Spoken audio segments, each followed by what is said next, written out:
Hi, this is Shasha from budget friendly tailor. So இன்றைக்கி நம்ம ஒரு கிட்ஸ் ஃப்ராக் தான் ஸ்டிச்சிங் வீடியோ பார்க்க போகிறோம். ஸோ அது வந்து பிக்சர் சென்ட் பண்ணியிருந்தாங்க. கஸ்டமர் சென்ட் பண்ண பிக்சரோட இமேஜ் தான் அது வந்து. ஸோ அதே பேட்டர்னில் அவங்க வந்து இந்த மாதிரி க்ரீன் கலரில் டாப் பாட்டம் வந்து ஒரு இங்க் ப்ளூ கலரில் இருக்கிற மாதிரியும் கொடுத்துருந்தாங்க. அவங்களே ஒரு கிளாத்து செலக்ட் பண்ணி கொடுத்துருந்தாங்க. ஸோ அதை தான் நம்ம இந்த டிசைனில் மேக் பண்ண போகிறோம். இப்போ வந்து பார்த்திங்கன்னா நான் டாப்போட கட்டிங்லாம் முடிச்சு வச்சுருக்கேன், பார்த்திங்கனாலே தெரியும். ஸோ அது வந்து பஃப் ஸ்லீவு. ஸோ ஸ்லீவுக்கான ப்ராசஸை ஸ்டார்ட் பண்ணிட்டேன். ஸோ ஸ்லீவ் வந்து ஃப்ளீட்டடில் அழகாக ஸ்டிச் பண்ண ஸ்டார்ட் பண்ணிட்டேன். சின்ன சின்ன ஃப்ளீட்ஸாக வச்சு பஃப் ஸ்லீவ் தான் அது, பார்த்திங்கனாலே தெரியும். அந்த இமேஜில் பார்த்துருந்தீங்கனாலே அழகாக தெரியும். அது வந்து ஒரு ஹெவி பஃப் ஸ்லீவ்னு கூட சொல்லலாம் அந்த மாதிரி. ஸோ அதுக்கேற்ற மாதிரி நான் அதாவது எந்த அளவுக்கு அவங்களுக்கு வித்து இருக்கணுமோ, அதாவது அகலமும் உயரமும் எந்த அளவுக்கு இருக்கணுமோ அந்தளவுக்கு லைனிங் கட் பண்ணிவிட்டு அதை விட டபுளாக வந்து நான் இந்த கிளாத் கட் பண்ணிட்டேன். ஏன்னா அப்போ தான் ஃப்ளீட்டட் அதிகமாக வரும்.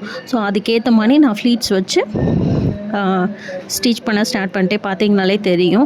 ஸோ இதை ஸ்டிச் பண்ணதுக்கப்புறம் என்னென்னா, இது வந்து நான் அயர்ன் பண்ண கிடையாது. ஏன்னா அதில் வந்து அயர்ன் பண்ணியிருந்தால் ரொம்ப ஒரு மாதிரி இருக்கும்.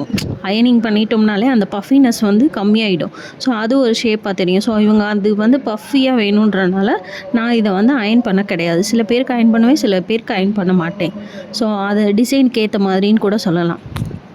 இதுக்கு வந்து நம்ம அப்படியே வச்சு ஸ்டிச் பண்ணிடுவோம். ஸோ ஸ்டிச் பண்ணுறேன், பார்த்திங்கனாலே தெரியும். ஸோ அப்படியே ஸ்டிச் பண்ணிவிட்டு கீழே வந்து ஒரு 1 இன்ச்சுக்கு ஒரு அகலம் இருக்கிற மாதிரி இந்த ஸ்லீவோட அகலம், கீழ் கை அகலம் இருக்கும் பார்த்திங்களா. ஸோ அதுக்கேற்ற மாதிரி லென்த்தியாக ஒரு கிளாத் கட் பண்ணி அதை வந்து டபுள் ஃபோல்ட் பண்ணி நம்ம ஸ்டிச் பண்ணிடலாம். எக்ஸஸ் ஸ்டிச் பண்ணி இருக்கிற மாதிரி பண்ணிடலாம். அதாவது கீழே பட்டி வர்ற மாதிரி, இந்த கீழே அந்த கரையை வந்து தெரியாத அளவுக்கு வைக்கிற மாதிரி அதுக்கேற்ற மாதிரி ஒரு லென்த்தியாக வந்து நம்ம கிளாத் கட் பண்ணி அதை வந்து நம்ம இது பண்ணிடலாம். ஸோ இப்போ பார்த்திங்கன்னா உங்களுக்கு தெரியும், ஒரு இதில் வந்து நான் கட் பண்ணி ஸ்டிச் பண்ணிட்டேன். ஸோ செகண்ட் ஒன்று எப்படி பண்ணுறேன்றது தான் நான் உங்களுக்கு காமிக்க போகிறேன். பார்த்திங்கனாலே தெரியும், அது ஒரு 1.5 இன்ச் அந்த மாதிரி இருக்கிற கிளாத்து. கைக்கு அகலம் எவ்வளோ வேணுமோ அதே அகலம் வச்சுட்டு பார்த்திங்கன்னா ஸ்டிச் பண்ணுறேன். பின்பக்கமாக வச்சு, அதாவது முன்பக்கம் வச்சு ஸ்டிச் பண்ணிவிட்டு அப்படியே தலைகீழாக திருப்பி பின்பக்கம் ஃபினிஷ் பண்ணுறேன். ஸோ அதுதான் கரெக்டாக இருக்கும். இது சேம் கலர் இருந்தால் நல்லாயிருக்கும். பட்டு எக்ஸஸ் கிளாத் அதில் இருக்கிற மாதிரி எனக்கு தோணலை. ஸோ ஏன்னா அதை கம்ப்ளீட் பண்ணலை ஃபஸ்ட்டு, நான் செகண்ட் தான் கம்ப்ளீட் பண்ணுவேன். ஸோ அதனால் வந்து நான் இதே சேம் கலர் வச்சுட்டேன். உங்களுக்கு இதுவும் பார்க்க அழகாக தான் தெரியும், பார்த்திங்கனாலே தெரியும்.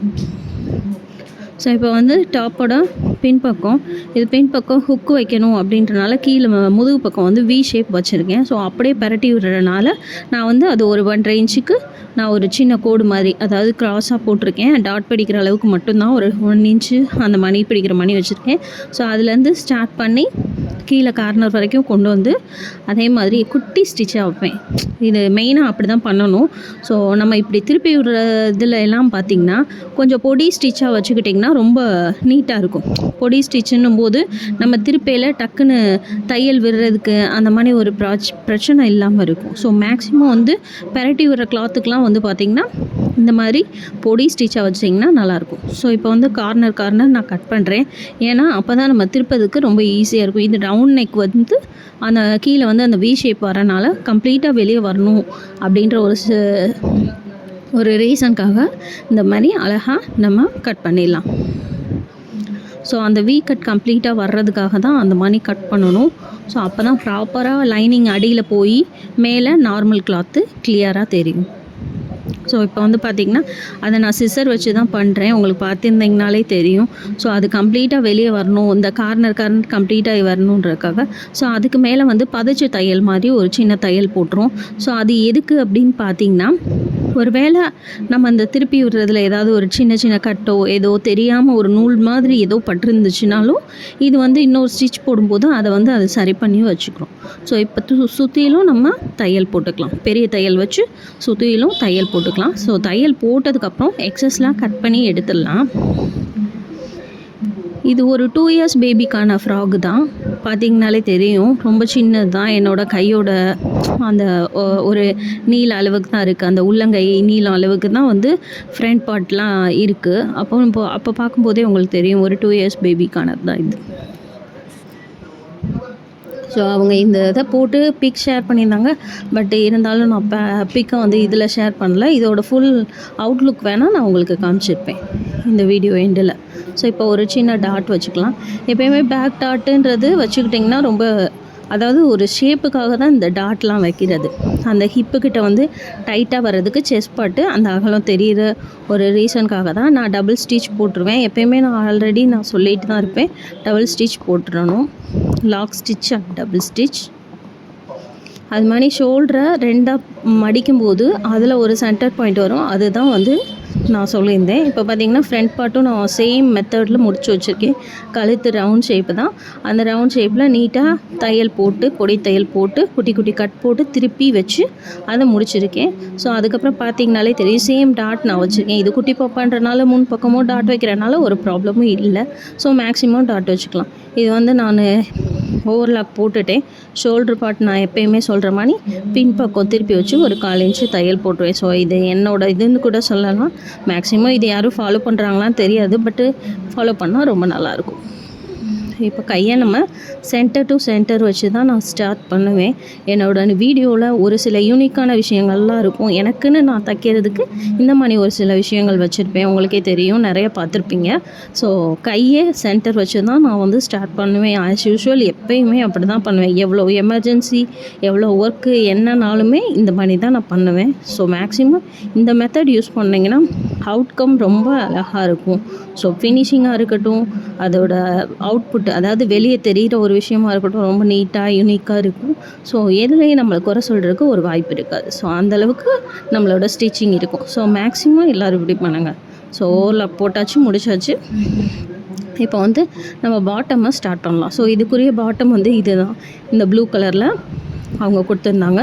ஸோ இதோட லென்த்து பார்த்திங்கன்னா எந்த அளவுக்கு இருக்குன்றது அதை டபுளாக நான் கட் பண்ணியிருக்கேன். மேலே கீழே கரை இருக்கிற மாதிரியும் மேலே வந்து ப்ளைன் ப்ளூ இருக்கிற மாதிரி இருந்துச்சு. ஸோ 2 இயர்ஸ் பேபிக்கான ஹைட் வந்து ரொம்ப கம்மின்றதுனால இதை நான் டபுளாக கட் பண்ணிட்டேன். ஏன்னா எனக்கு அவங்க கிளாத் கொடுத்தது இவ்வளோ தான், 1 மீட்டர் கிளாத் கொடுத்துருந்தாங்க. ஸோ அது அவ்வளோதான். ஸோ அதை வந்து கீழே பார்டர், அதாவது கீழே டாப்பு க்ரீன் கலரு, ஸோ கீழே பாட்டமுக்கு வந்து 1 மீட்டர் கிளாத் தான் கொடுத்துருந்தாங்க. உங்களுக்கு பார்த்திங்கனாலே தெரியும், இது ஒரு ப்ளவுஸ் மாதிரி ஒரு லுக் இருக்கிற ஒரு ப்ளூ கலர் சாஃப்டி பனாரஸ் மணி உள்ள ஒரு கிளாத்து. அதில் டாப் வந்து ப்ளைனாகவும் பாட்டம் வந்து இந்த மணி கரையாகவும் இருக்கிற மாதிரி இருக்கும். இதை நான் சென்டராக 2ஆக கட் பண்ணிட்டேன். ஏன்னா இந்த ஹைட்டு அந்த குழந்தைக்கு போதும். ஸோ பேக் பார்ட் வந்து ப்ளைனாகவும், ஃப்ரண்ட் பார்ட்டு இந்த கரையாக இருக்கிற மாதிரியும் வரும். இதோட அவுட்கம் வந்து அப்படி தான் இருக்கும். ஸோ மடித்து கீழே, அதாவது கரை பக்கத்தையும் குட்டியாக ஒரு 1/4 இன்ச்சுக்கு மடித்து நீட்டாக தைச்சிட்டேன். ஸோ இன்னொரு பக்கம் பின் பக்கம் வர்றதையும் நான் வந்து குட்டியாக மடித்து தைச்சேன். என்னோடய சீக்ரெட் என்னன்னு, நிறைய பேர் ஒரு சாரியில் 3 பேருக்கு தைக்கிறது என்னன்னா இந்த மாதிரி தான். ஸோ ஒரு சிங்கிளை வந்து டபுளாக கட் பண்ணி அதை ஃப்ரண்ட் அண்ட் பேக்காக வச்சிங்கன்னா, அதாவது ஷார்ட்டாக வர்ற குழந்தைங்களுக்கு அந்த மாதிரி வச்சிங்கன்னா நம்ம ஒரு சாரியில் 2 பேபிக்காக இருக்கட்டும், இல்லை மாம் டாட்டருக்காக இருக்கட்டும், அந்த மாதிரி நீட்டாக நம்ம அவுட்கம் கொண்டு வரலாம். ஸோ இந்த மாதிரி டிப்ஸ் அண்ட் ட்ரிக்ஸுக்கு மறக்காமல் என்னோடய சேனலை சப்ஸ்கிரைப் பண்ணிக்கோங்க. இந்த மாதிரி நிறைய வீடியோஸ் வரணுன்னா லைக் அண்ட் கமெண்ட் பண்ணுங்கள். ஸோ இப்போ வந்து ஃப்ளீட் வச்சு ஸ்டிச்சிங்கை ஸ்டார்ட் பண்ணிட்டேன். அதாவது அந்த குழந்தையோட இடுப்பளவு என்னவோ அதுக்கேற்ற மாதிரி ஃப்ளைட்ஸை நெருக்கமாக அழகாக வைக்க ஸ்டார்ட் பண்ணிட்டேன். ஸோ இதை வச்சு இதுக்கப்புறம் தான் இதுக்கு அடியில் வந்து நான் லைனிங் வைப்பேன். என்னோட இது அதை தான் சொல்கிறேன்ல, ஒவ்வொருத்தவங்களுக்கு ஒவ்வொரு மாடலில் தைக்கிறதுக்கு பிடிக்கும். ஸோ எனக்கு வந்து இந்த மாதிரி தான் இருக்கும். ஏன்னா என்னோடய அவுட்கம் நான் எனக்குன்னு ஒரு இது வச்சுருப்பேன். ஸோ அந்த ஒரு ரீசனுக்காகவே இந்த மாதிரி தான் நான் இது பண்ணுவேன். ஸோ இப்போ ஹிப் லெவலுக்கு ஏற்ற மாதிரி நம்ம ஒரு பார்ட்டை முடிச்சிட்டோம். இன்னொரு பார்ட்டு, அதாவது இது ஃப்ரண்ட் பார்ட்டு, அது பேக் பார்ட்டு. பாட்டம்லேயே வந்து முன்பக்கம் பின்பக்கம். இப்போ வந்து இதுக்கும் அழகழகாக ஃப்ளீட்ஸ் வச்சு நம்ம ரெடி பண்ணிடலாம். ஸோ இந்த பக்கத்தை அநேகமாக நான் வந்து அயர்ன் பண்ணுற மாதிரி தான் இருக்கும். ஏன்னா உங்களுக்கு பார்த்தாலே தெரியுது, இது சாஃப்டி மாதிரி இருந்தாலுமே இதோட இது வந்து ஃப்ரண்ட் பார்ட் வந்து கொஞ்சம் தூக்கலாக இருக்கிற மாதிரி இருக்கும். ஸோ இதுக்கு மேலே நம்ம இன்னொரு டிசைன் பண்ண போகிறோம். அதுக்கும் தனியாக கொஞ்சம் கிளாத் வச்சுருக்கேன். அதை இதோட எப்படி கனெக்ட் பண்ண போகிறோன்ற ஐடியாவையும் பாருங்கள். ஸோ ரெண்டும் ஈவனாக இருக்கிற மாதிரி கொண்டு வந்துட்டேன். ஸோ இப்போ கொண்டு வந்ததுக்கப்புறம் பார்த்திங்கன்னா இதுக்கு மேலே நம்ம லைனிங், சரிங்களா? ஸோ சேம் கலர் எனக்கு கிடைக்கல, இந்த கலர் கிடச்சிச்சு. ஸோ இந்த கலர் வச்சு இது திக்காக இருக்கிறனால அவ்வளோவா தெரியாது. ஸோ இப்போ பார்த்திங்கன்னா இதுக்கு உயரத்துக்கு ஏற்ற மாதிரி நான் கொஞ்சம் அகலம் கூட இருக்கிற மாதிரி கட் பண்ணிட்டேன். பட் கட் பண்ணிவிட்டு மேலே இதுக்கு மேலே தான் நான் வந்து ஃப்ளீட் வைக்கிறேன். உங்களுக்கு பார்த்திங்கனாலே தெரியும், ஃப்ளீட் வைக்கிறேன். அப்புறம் பார்த்தீங்கன்னா சைடு இருக்குது பார்த்தீங்களா, அதாவது மெயின் ஃபேப்ரிக்கும் லைனிங் ஃபேப்ரிக்கும் இந்த சைடை பார்த்தீங்கன்னா ஒரே மாதிரி நான் ஸ்டிச் பண்ணிடுவேன். அதாவது எனக்குன்னு ஒரு இது இருக்கும். அந்த மாதிரி இந்த சைடு ஸ்டிச் பண்ணிட்டேன்னா அது ஒரு லுக்கு வேறு லெவலில் இருக்கும். சைடு ஸ்டிச் பண்ணும்போது 2ம் ஈவனாக இருக்கும்போது கீழே பாவாடை ஒரே லெவலில் இருக்கிற மாதிரி இருக்கும். ஸோ கீழேயும் லைனிங்கை மடித்தாச்சு.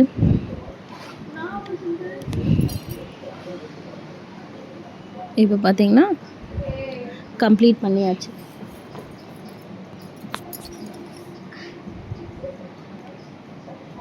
ஸோ இப்போ சேமாக சைட் ஸ்டிச்சு கொடுத்தாச்சு பார்த்தீங்களா. லைனிங்கு ஃப்ரண்ட் அண்ட் பேக்கு முடிச்சாச்சு.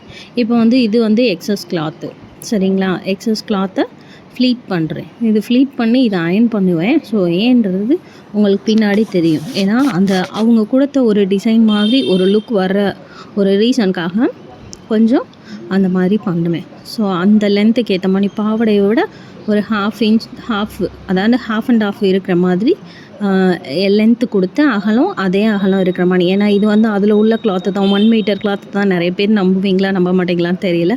பட் இது ஒரு 1 மீட்டர் கிளாத்து தான். 2 இயர்ஸ் பேபிக்கு ஒரு 1 மீட்டரில் கிளாத் கட் பண்ணி எடுத்துகிட்டு வந்தது தான். இதோட உயரம் கூட ஒரு 44 இன்ச்சு அந்த மாதிரி இருக்குன்னு வச்சுக்கோங்களேன். ஸோ இப்போ அயர்ன் பண்ணிவிட்டேன். பார்த்தீங்களா எவ்வளோ நீட்டாக அழகாக இருக்குன்னு. ஸோ இப்போ இது முன்பக்கத்தில் ஹிப் இருக்குது பார்த்தீங்களா. ஹிப்பை டபுளாக மடிச்சுட்டு எந்த அளவுக்கு லென்த் இருக்கோ அந்த அளவுக்கு நீட்டாக வச்சு ஒரு ஸ்டிச் கொடுத்துட்றோம், சரிங்களா. அதாவது அந்த நம்ம ஃப்ளீட் வச்சதையும் மெயினையும் நேராக வச்சு ஸ்டிச் பண்ணிடுறோம். இப்போ அந்த ஃபேப்ரிக் நேராக இருக்கும், பார்த்தீங்களாலே தெரியும். ஃபேப்ரிக் அயர்ன் பண்ணது நேராக இருக்கும். இதை நம்ம க்ராஸாக வைக்கிறோம், பார்த்தீங்கனாலே தெரியும். க்ராஸாக வச்சுருக்கோம், தெரியுதா உங்களுக்கு. ஸோ அந்த மாதிரி க்ராஸாக வைக்கிறோம். இந்த மாதிரி க்ராஸாக வச்சா தான் ரொம்ப அழகாக இருக்கும், சரிங்களா. அந்த அவுட்கம் அப்படியே இருக்கும். ஸோ நகலை விடாமல் குட்டியாக இருக்கிற மாதிரி நம்ம நீட்டாக கொண்டு வந்துடணும். இப்போ ஃப்ளீட்டட் கீழே வச்சு அயர்ன் பண்ணி வச்சுருக்கோம் பார்த்தீங்களா. அதுலேயே சைடு ஸ்டிச்சு ஈவனாக இருக்கிற மாதிரி கொடுத்துட்டு ஆப்போசிட் சைடு க்ராஸாக கொண்டு வரணும். எந்த அளவுக்கு கீழே எதாவது கொண்டு வர முடியுமோ அந்தளவுக்கு கொண்டு நம்ம ஒரு ஸ்டிச்சு போட்டுடலாம். ஸோ லாங் ஸ்டிச் மாதிரியே போட்டு நீட்டாக கொண்டு வந்துட்டோம். பார்த்தீங்கனாலே தெரியும். சைடில் கட் பண்ணியாச்சு. இப்போ மேலே ஸ்டிச் பண்ணிடலாம். ஸோ கீழே இருக்க துணியும் ஈவனாக இருக்கிற மாதிரி மேலே இருக்கிறதும் ஈவனாக இருக்கிற மாதிரி நீட்டாக ஸ்டிச் பண்ணிடலாம். ஸ்டிச் பண்ணிவிட்டு இதுக்கப்புறம் நம்ம எக்ஸஸாக கட் பண்ணிடலாம்.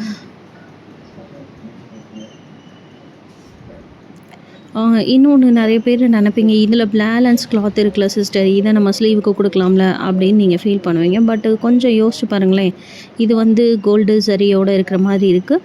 அது ஆப்போசிட்டில் இருக்கிறது கொஞ்சம் வித்தியாசமாக இருக்கிற மாதிரி இருக்குது. ஸோ அப்போ ரொம்ப வித்தியாசப்படும். மேலே இருக்க க்ரீன் கலர் சில்வர் பார்டரோடு இருக்குது. பட் இந்த காம்பினேஷனில் அவங்க கொடுத்தாங்க. நம்ம இதை ரொம்ப ஆக்வர்டாக காமிக்கக்கூடாதுன்ற ஒரு ரீசனுக்காக தான் இதோட எக்ஸஸாக நான் கொடுக்காம இருந்தேன். பார்த்தீங்கனாலே தெரியும். இப்போ இதோட இது வந்துடுச்சு. ஸோ இதே மாதிரி ஆப்போசிட் சைடும் வச்சு ஹிப் டு ஹிப்பு ஸ்டிச் பண்ணிடலாம்.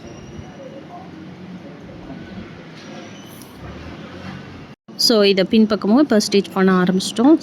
பின்பக்கமும் சேமாக வச்சு ஸ்டிச் பண்ணிடுவோம். இப்போ உங்களுக்கு ஈஸியாக இருக்கும். இது ஒரு மெஷர்மெண்ட்டில், அதாவது குழந்தையோட ஹைட்டு அகலம் மட்டும் வச்சு ரெடி பண்ணது, சரிங்களா. வெறும் உயரம் அகலம் மட்டும்தான் நான் அவங்ககிட்ட வாங்கினேன். இது மெஷர்மெண்ட் மூலமாக நானே ரெடி பண்ணது. பட் இதோட அவங்களுக்கு பார்க்குறதுக்கு ரொம்பவே அழகாக இருந்துச்சுன்னு சொல்லலாம். பிக்கு ஷேர் பண்ண முடியலை. பட் இருந்தாலும் நான் இந்த மாதிரி ஸ்ட்ரைட்டாக ஒரே ஸ்டிச்சாக போடுறதுக்கு தான் என்னோடய ஸ்டிச்சிங்லாம் நான் இந்த மாதிரி சின்ன சின்ன டிப்ஸ் எல்லாம் யூஸ் பண்ணுவேன். பார்த்திங்கனாலே உங்களுக்கு தெரியும். சைடு லைனிங்கையும் மெயின் ஃபேப்ரிக்கையும் ஒன்றா ஸ்டிச் பண்ணியிருப்பேன். ஹிப் சைடும் இருக்கட்டும் எல்லாமே. ஸோ இந்த மாதிரி ஸ்ட்ரைட் ஸ்டிச் போடும்போது நம்ம ஆல்ட்ரேஷன் பண்ணுறதுக்கு ரொம்பவே ஈஸியாக இருக்கும். அதாவது ஹிப்புக்கிட்ட பிடிக்கிற மாதிரி வச்சுட்டு ஹிப்புக்கு கீழே ஃப்ரீயாக இருக்கிற மாதிரி இருக்கிறதுக்கு இந்த மாதிரி தான் யூஸ்ஃபுல்லாக இருக்கும். ரவுண்ட் ஷேப்பும் நாட் கம்ஃபர்ட் அப்படின்னு கூட சொல்லலாம். ஸோ இப்போ ஃபினிஷ் பண்ணியாச்சு. ஆம்கோலுக்கு இந்த மாதிரி ஒரு 2 வயசு பேபிக்கு என்ன மாதிரி இருக்குமோ அந்தளவுக்கு நம்ம வச்சு ஃபினிஷ் பண்ணியாச்சு. ஸோ இந்த ஃப்ராக்கோட அவுட்லுக் எப்படி இருக்குது, இதுக்கு எவ்வளோ ஸ்டார் கொடுக்கலான்றத உங்கள் லைக் அண்ட் சப்ஸ்கிரைபில் சொல்லிவிடுங்க. மறக்காமல் முடிஞ்ச அளவுக்கு கமெண்ட் பண்ணுங்கள். தேங்க்யூ. இதோட ஃபுல் வீடியோவை பார்த்து என்ஜாய் பண்ணுங்கள். தேங்க்யூ.